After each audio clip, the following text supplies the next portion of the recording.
Hello everyone, this is Nilesh Kumar Gupta and you are watching NG Physics Classes. Well, पिछले turn पे मैंने आप लोगों को बताया था विभिन्न समांतर माध्यमों से प्रकाश का अपवर्तन, जिसमें मैंने आपको एक सूत्र सिद्ध करवाया था A mu W into W mu G into G mu A बराबर 1। राइट, सही बोल रहा हूं। इसके बाद कुछ एक सवाल भी कराए थे। आज उसी कड़ी में हम लोग आगे बढ़ने जा रहे हैं। अब हमारे सामने जो अगला सवाल दिया है उसमें वो मुझसे कह रहा है कि हवा में प्रकाश की चाल, हवा में प्रकाश की चाल 3 गुणा 10⁸ मीटर प्रति सेकंड है। चाल हवा में, इसलिए चाल को v से प्रदर्शित करते हैं। हवा में चाल है इसलिए सफिक्स में ए लिख दिया, ये बोले तो एयर। हवा में प्रकाश की चाल इतनी दे रहा है। ये काय में प्रकाश की चाल है? पानी में। W बोले तो वाटर। पानी में प्रकाश की चाल इतनी दे रहा है, तो कह रहा है हवा के सापेक्ष पानी का अपवर्तनांक बताओ। क्वेश्चन समझ गए? ओके। अगर इतनी बात आपको समझ में आती है तो कल ही हम लोगों ने देखा था ए म्यू डब्ल्यू बराबर, कल वो समीकरण बनाए थे आपने 3, याद है? तो इसको v के फॉर्म में अगर लिखूं तो ऐसे लिखूं we A upon V W. बोलो बबलू, क्लियर है? सही बोल रहा हूं ना? बात समझ में आ रही है सभी को? तो कैसा मैं ही बताऊं वी ए कितना है? 3 गुणा 10⁸ वटे वी डब्ल्यू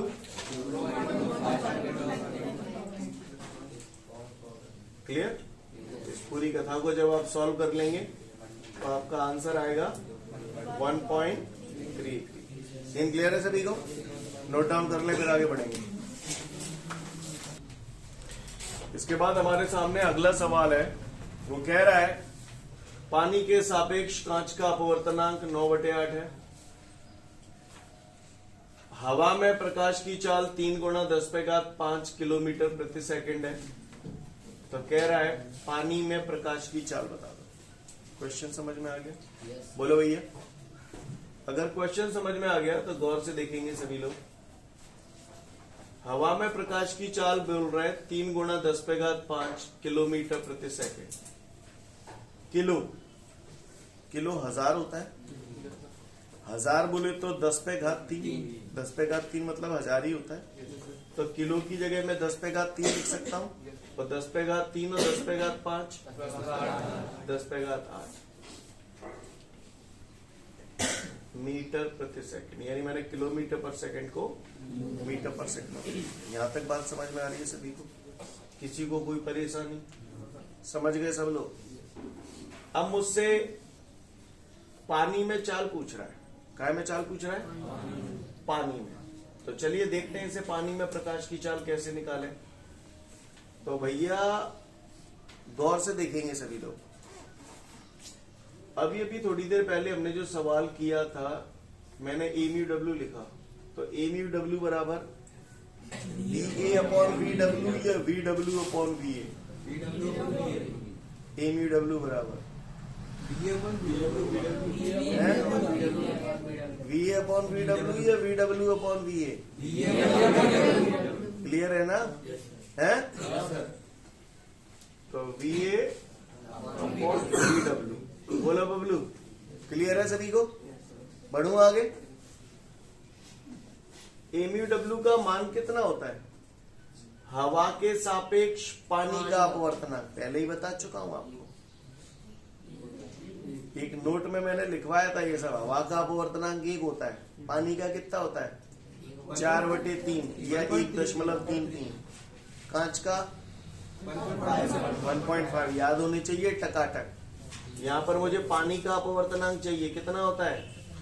या तो 1.33 लिख सकता हूँ या फिर 4/3 लिख सकता हूँ। बराबर वी ए कितना है? 3 गुणा 10⁸ वटे वी डब्ल्यू ज्ञात करना। सही जा रहा हूं मैं? कैंची गुणा कर दे तो ये आ जाएगा 4 वी डब्ल्यू बराबर 3 त्रिका 9 गुणे 10⁸। कहानी क्लियर है सभी को? बात समझ में आ रही है? आगे बढ़ू। तो वी डब्ल्यू बराबर 9 गुणा 10⁸ वटे 4 एकम 4, 4 दूनी 8, बचा कितना 1, दशमलव लगाया 0 बढ़ा दिया 10 हो गए। 4 दूनी बचे 2, दशमलव लगाया फिर से 0 बढ़ जाएगा 4 पंजे 20। तो VW बराबर आपका आ गया 2.25 गुणा 10⁻8 मीटर प्रति सेकंड। पानी समझ में आई सभी को? क्लियर है? उतार लो इसे। इसके बाद हमारे सामने अगला क्वेश्चन है वास्तविक गहराई, आभासी गहराई और अपवर्तनांक के बीच संबंध स्थापित। वास्तविक वर्ड का मतलब आप समझते हो कोई काम अगर वास्तव में हो रहा है तो वास्तविक। आभासी मतलब हाँ, आभास का मतलब ऐसा लगना कि ऐसा हो रहा है लेकिन वास्तव में वैसा नहीं होता। क्लियर? प्रतीत हो रहा है पर हो नहीं रहा है, उसको बोलते हैं आभास। नहीं है बस, ठीक है। तो आभासी वर्ड का मतलब आप लोग समझते हैं। साइन थीटा बराबर क्या होता है? साइन थीटा बराबर लंब बटे कर्ण। जानते हैं हम लोग इस बात? ठीक है, तो फिर लायक हो आप लोग। हाँ, एक बात और, जब भी कोई अपवर्तनांक लिखा जाता है, जब भी कोई अपवर्तनांक लिखा जाता है तो यहां पर भी कोई माध्यम आता है, यहां पर भी कोई माध्यम आता है। आता है? मालूम है ना? वैसे तो हम लोग स्वतंत्र हैं, आजाद हैं। जैसे मैंने ये लिखा, सपोज करिए W म्यू A, ये किसका अपवर्तनांक की बात कर रहा हूं? यहाँ पर हवा के अपवर्तनांक की बात कर रहा हूं, पानी की। क्लियर? क्लियर? ऐसे भी लिख सकता हूं और अगर मैं चाहूं तो इसे ऐसे भी लिख सकता हूं। सही ये भी है, सही ये भी है, लेकिन जो स्टैंडर्ड तरीका होता है लिखने का, जो स्टैंडर्ड तरीका होता है, वो स्टैंडर्ड तरीका ये होता है कि यहां पर हमेशा सघन माध्यम लिखना चाहिए या विरल माध्यम। अगर आपका उल्टा आ रहा है तो आप उसे घुमा के ऐसे नहीं है। बस आपने कोई सवाल हल किया, आपके सवाल का आंसर 16/8 आ रहा है, समझना मेरी बात को, तो आप उसे 16/8 लिखना पसंद करेंगे या 2 लिखना पसंद करेंगे? 2। समझ में आ रही मेरी बात? क्लियर है? क्या ये गलत है? जो ये वही है, बात तो एक ही है, लेकिन हम ऐसे लिखना पसंद करेंगे। कहानी समझ में आ रही है?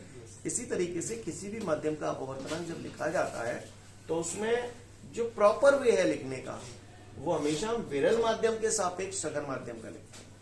क्लियर है? मेरी भाषा समझ में आ रही? हालांकि आप ऐसा लिख देंगे तो कोई गलत नहीं है, लेकिन जो स्टैंडर्ड कहता है, जो तरीका कहता है, वो ये है। जैसे फॉर एग्जाम्पल, आप कॉपी है, ये आपकी कॉपी है, आप इस पर लिखते हो, लिखते हो आप इसे ऐसे तो लिखते हो, ऐसे तो लिखते हो, को ठेका है ऐसे ही लिखो, ऐसे भी तो लिख सकता हूं, पर जो स्टैंडर्ड है उसी को फॉलो करते हैं। नहीं है मेरी बात समझ? सीन क्लियर है? जो मैंने आपको बोला आपको समझ में आया? अच्छी बात है, अगर आप समझ गए तो फिर बात ही काली। तो चलिए देखते हैं वास्तविक गहराई, आभासी गहराई और अपवर्तनांक के बीच संबंध। तो देखेंगे सब लोग ध्यान से ऑन द बोर्ड।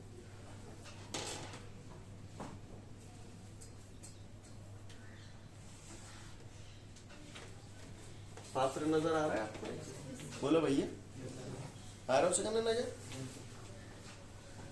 जामे मैंने बदला रे, क्या बदल है? पानी। समझ गए? क्या बदल है? पानी। और पानी में जो दरो है सिक्का, हाँ सिक्का। क्लियर? तरी में दरो है सिक्का है। ये पानी का स्वतंत्र पृष्ठ है। यहां से सिक्का जो है मैंने मान लिया कितनी गहराई पर है? H गहराई पर है। तो H इसकी क्या है? वास्तविक गहराई। क्लियर? समझ गए? अच्छी बात है, अच्छा समझ गए आपने। समझ में आती है यहाँ तक बात? मैंने मान लिया सिक्का जो रखा है A बिंदु पर रखा है। कौन से बिंदु पर रखा है? A बिंदु पर रखा है। क्लियर? ये कोई प्रकाश की किरण आई, समझिएगा सब लोग ध्यान से। ये कोई प्रकाश की किरण आई, ये कौन सा माध्यम है? पानी है, यानी वाटर। क्लियर। इसके ऊपर कौन सा माध्यम है? हवा। हवा बोले तो एयर। क्लियर। वो हमें मालूम है, हवा और पानी में, पानी सघन माध्यम हो गया, हवा विरल माध्यम हो गई। आपकी जानकारी के लिए आपको बता दूं, जो विरल माध्यम होता है उसे हम लोग इंग्लिश में रेयर बोलते हैं। क्लियर। और सघन माध्यम जो होता है उसे डेंसर। Very good. क्लियर है, समझ में आ रही बात? अब ये प्रकाश की किरण काय से काय में जाएगी? हाँ, पानी से हवा में जा रही है, सघन से विरल जा रही है। सघन से विरल जाएगी तो अविलंब से दूर हटेगी। दूर तो तब हटेगी जब अविलंब हो। अविलंब कैसे बनाऊं आप ही बताओ। ये आपतित किरण है, जे का है वो आपतन बिंदु, वो आपतन बिंदु पे जे का है वो अविलंब। नजारों क्लियर है सिकंद ने? कहा हुए को परेशान? आपतित किरण अविलंब के साथ जो कोण बनाती है उसे क्या बोलते हैं? जी जोर से बोलो। आपतन कोण। ये आपतन कोण है? क्योंकि आपतित किरण अविलंब से जो कोण बनाती है उसी को ही तो आपतन कोण कहते हैं। अब ये सघन से विरल जा रही है तो अविलंब से कायदे से इस किरण को यूं जाना चाहिए था। अब अविलंब से दूर हटानी है तो यूं हटाऊं कि यूं हटाऊं? अच्छा, नीचे की तरफ हटाऊं। जी हट गई। बोलो भैया, सही जा रहा? ए इस बिंदु को नाम दे दिया बी, इस बिंदु को नाम दे दिया सी। ए बी आपतित किरण है, बी सी अपवर्तित किरण। सीन क्लियर है? अगर कोई प्रकाश की किरण ऐसे जाती, थोड़ी टेढ़ी हो गई ये लाइन,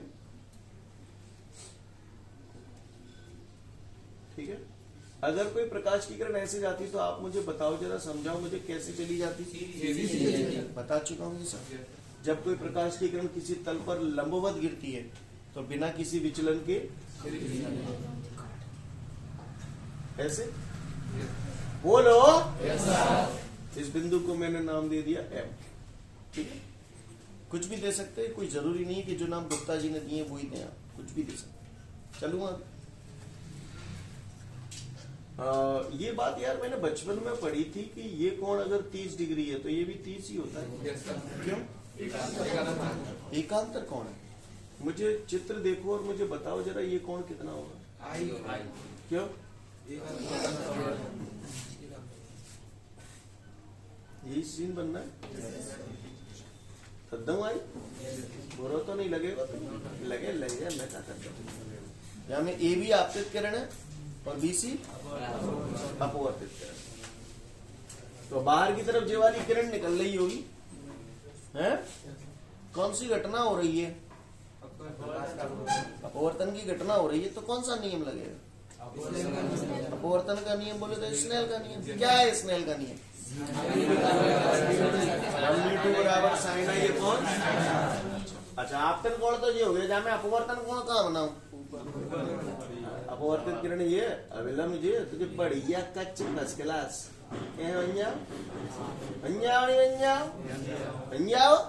बोलो।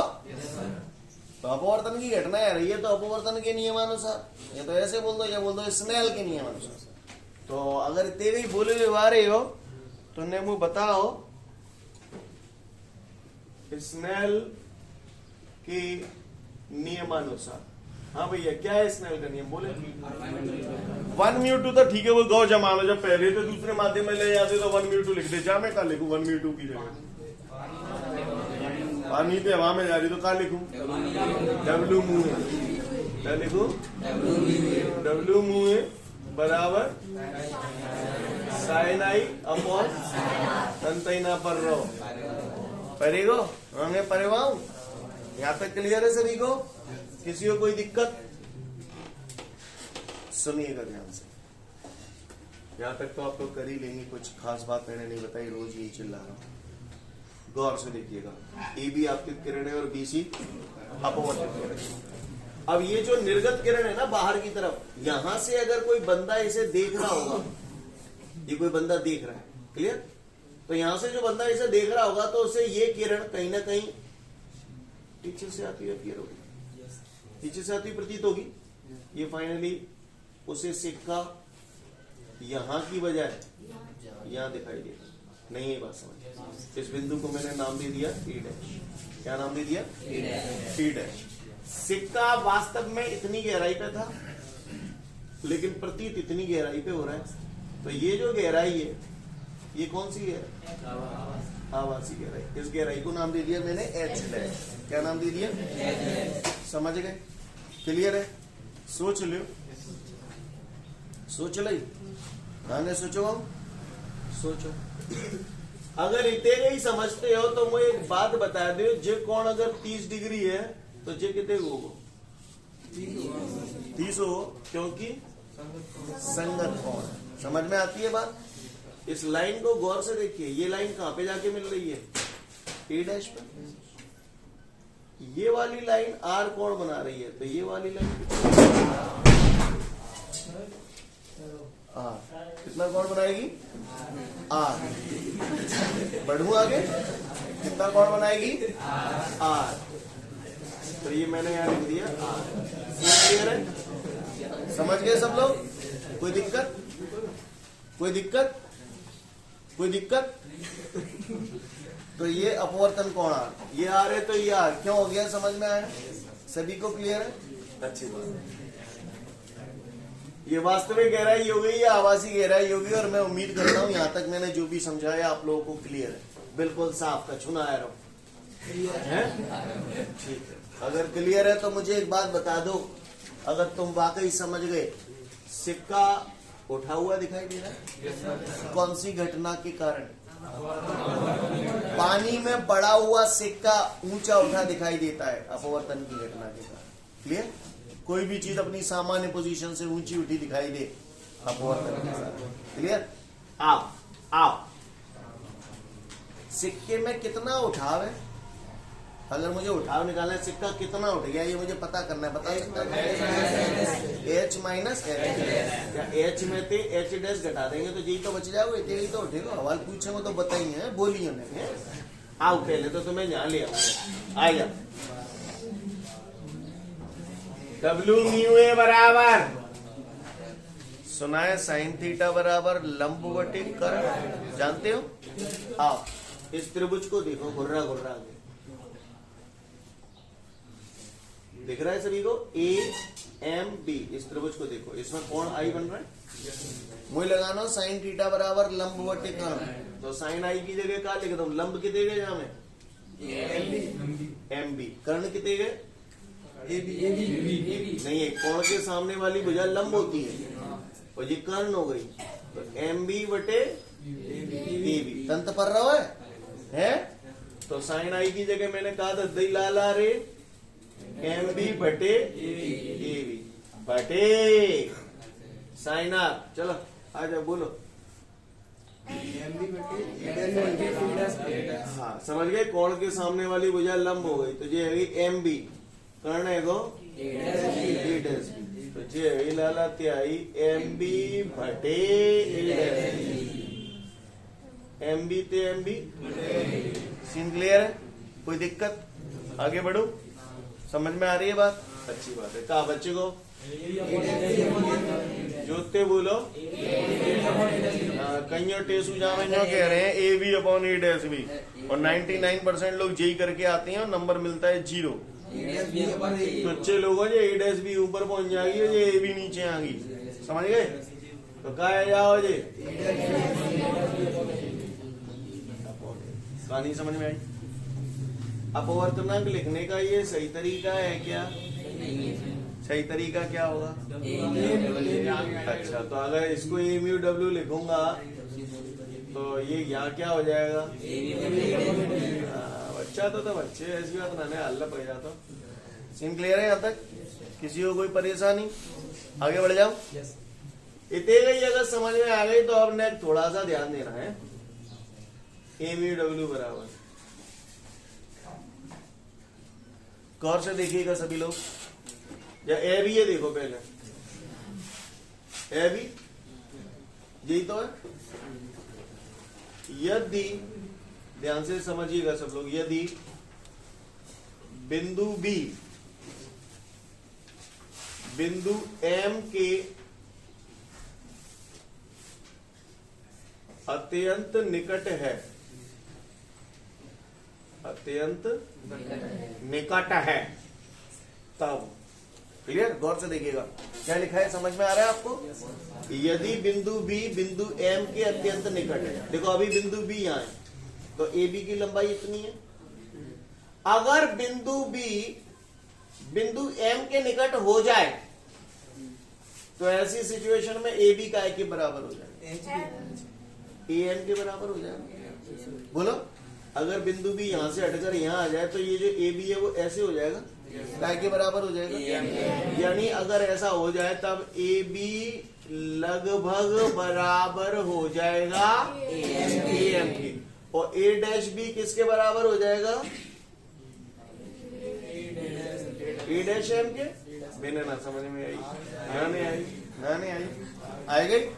अगर बिंदु बी बिंदु एम के अत्यंत निकट आ जाए तो ए बी लगभग बराबर ए एम के, और ए डैश बी लगभग बराबर ए डैश एम।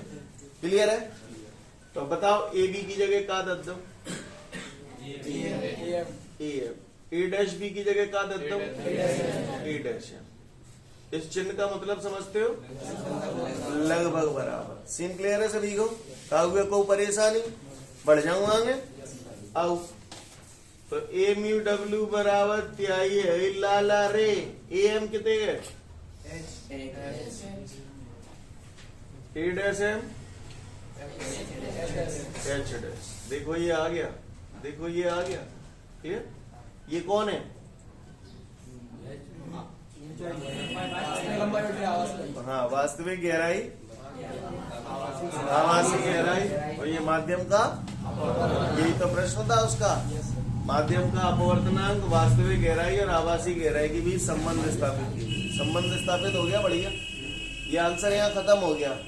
लेकिन अगर वो आपसे ये भी पूछे कि उठाव भी बताओ, उठाव कितना है, तो बता दिए मैं, क्या कहोगे, उठाव कितने है, जैसे उठाव निकालना है तो उठाव समझ में आ रहा है ना आपको। ये पूरा यहाँ से यहाँ तक का एच है, ये एच डैश है, तो कितना उठ गया, तो एच में से एच डैश माइनस कर देंगे, नहीं आएगी। तो उठाव को ऐसे लिखू, एच माइनस एच डैश, बुरा तो ना लग रहा तुम ना, नहीं, एच माइनस एच डैश की जगह ये लिख दूं, कैसे यहाँ वही एच डैश जालन लिया हो तो एमी डब्ल्यू नीचे आ जाओ, तो एच डैश को मान कितने गए गो, एच बटे एमी डब्ल्यू, एच डैश की जगह नहीं है बस, ना नहीं आ सिगर बैसू। तो ये हो गया हमारा उठाव। एच कॉमन ले लो, कहो तो ले लो, ये आपका कौन आ गया, उठाव आ गया। क्लियर। उठाव पूछे तो निकालना, अन्यथा कोई आवश्यकता नहीं। बात समझ में आई सभी को, किसी को कोई दिक्कत, बढ़ूं आगे तो देख लो फटाफट से, फिर आगे की बात करूंगा। इसके बाद हमारे सामने एक सवाल दिया गया, उस सवाल में मुझसे कह रहा है कि एक कागज मान लो, और इस कागज पे स्याही का एक धब्बा लगा हुआ है, ये दिखाई दे रहा है आपको, सब लोग देख पा रहे हैं, हाँ। तो ये स्याही का क्या है, धब्बा, ओके, काय पे लगा है, और ये कागज ऐसे धरो, ठीक। तो या लाला रे जे हो त्याओ कागज, काय हो जे कागज टेढ़ो है, कागज है, क्लियर, समझ गए सब लोग। कागज पे जो का लगो है, नेक मैंने दिखावे के लिए ऐसा बनाया, समझ गए। अब वो कह रहा है इस धब्बे को देखा जा रहा है, काय से, कांच को, गुटका है, गुटका, काय को, कांच को, क्लियर, काय को गुटका है, कांच को, कांच को जो गुटका है वो 10 सेंटीमीटर मोटो है, कितने सेंटीमीटर मोटो है?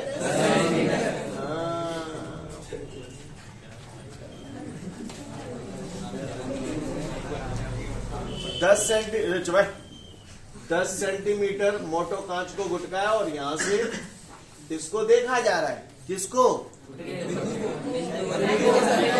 चले जा रहे धब्बे को देखा जा रहा है। क्लियर? किसको देखा जा रहा है? ऐसे कांच के गुटके से। तो कह रहा है कि जब ऐसे देखेंगे तो ये जो धब्बा है वो कितना ऊंचा उठा दिखाई देगा। कहानी समझ में? उठा पूछ रहा है भाई माइकल लाल जो मुझे ये बताते 10 सेंटीमीटर काय का मान हो गया? एच बोले तो वास्तविक ऊंचाई ना गहराई बोला कमी ना गहराई। हाँ ठीक है, चलूंगा आगे। अच्छा, कांच के गुटके का अपवर्तनांक दे रहा है। तो काय का अपवर्तनांक दे रहा है?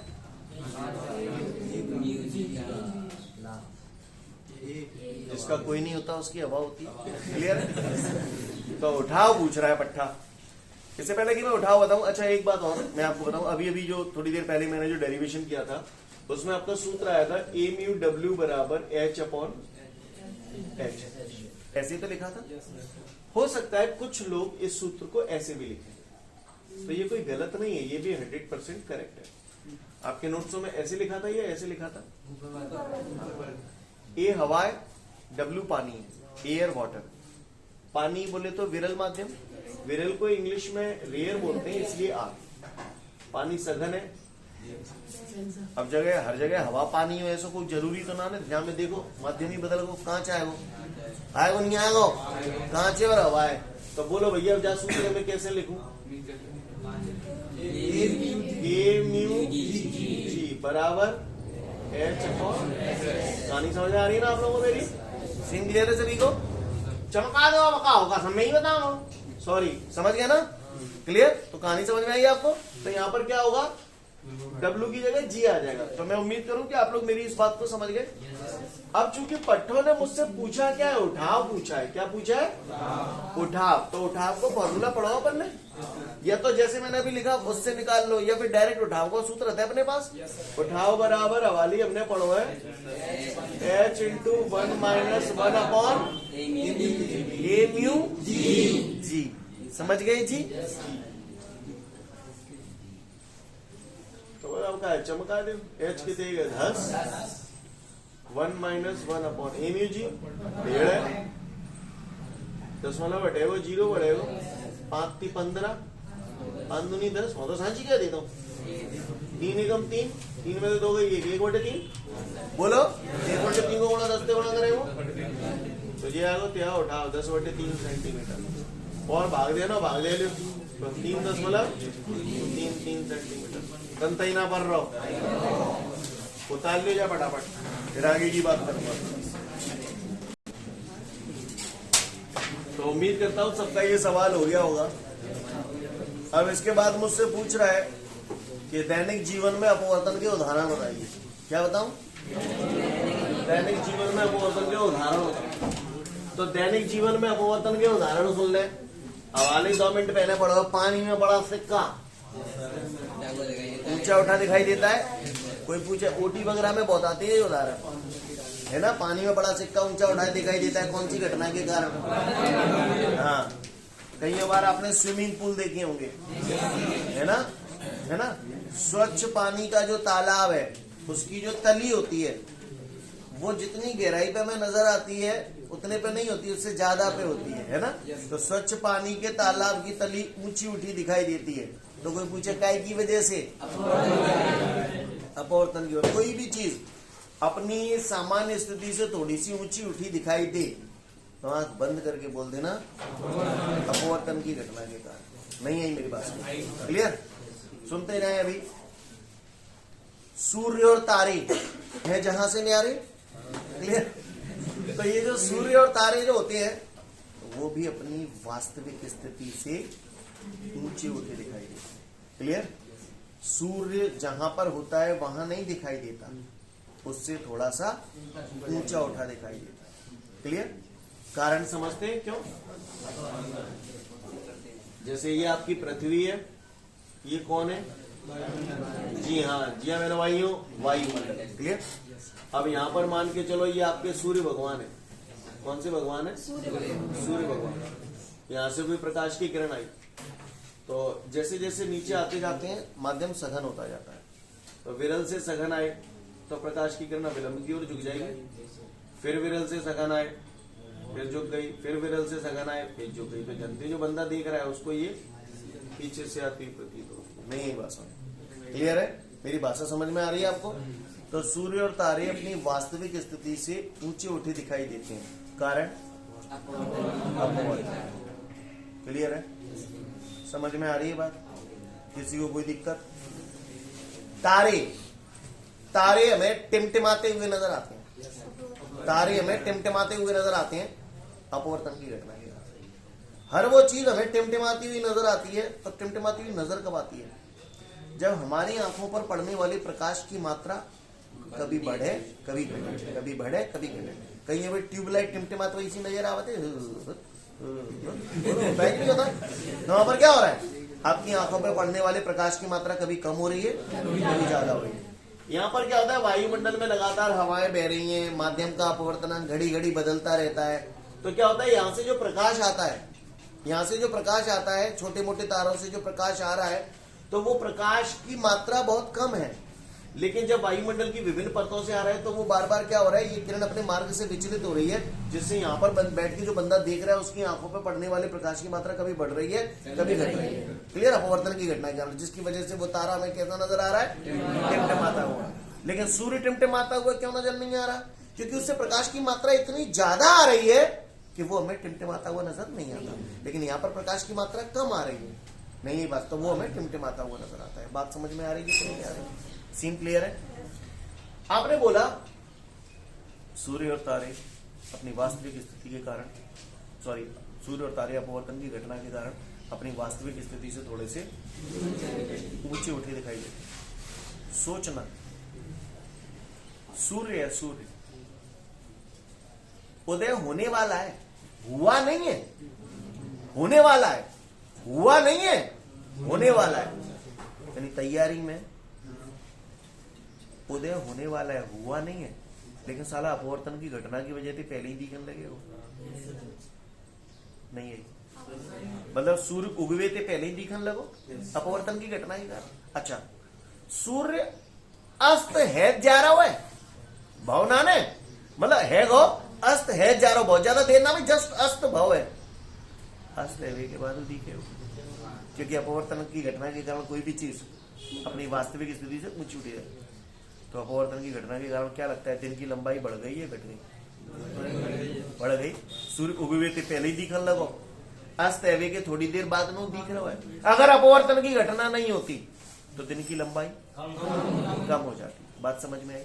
सीन क्लियर है? तो अपवर्तन के उदाहरण लिख लो, वहीं कहीं नोट भी लिखा होगा ये वाला कि अगर अपवर्तन की घटना नहीं होती तो दिन की लंबाई पे क्या फर्क पड़ता, तो वो कम हो जाती। पढ़ लो फटाफट। ठीक है, तो फिर आज के लिए पर्याप्त है। कल फिर मिलते हैं। Thank you everyone, have a great day to all of you guys. जय हिंद।